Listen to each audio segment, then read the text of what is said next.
खुदावंद आपके साथ हो, आपके साथ भी हो। हमारे लिए आज के जिले मुकद्दस व मुताबिक मुकद्दस मरकज मस्जिद हो, उसका 1 बाब 21 से 28 आयत मुकद्दस।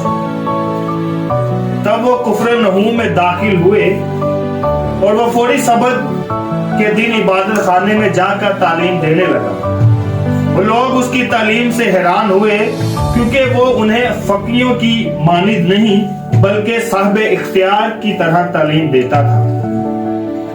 और उसके इबादत खाने में एक शख्स था जिसमें नापाक रूहें थी, जिसने चिल्लाकर कहा, ऐ यस्सु नासरी, तुझे मुझसे क्या काम? क्या तू मुझे हलाक करने आया है? मैं तुझे जानता हूं कि तू कौन है।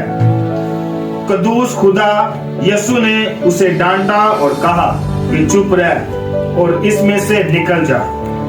तब नापाक रूह उसे मरोड़कर और बड़ी आवाज से चिल्लाकर उसमें से निकल गई।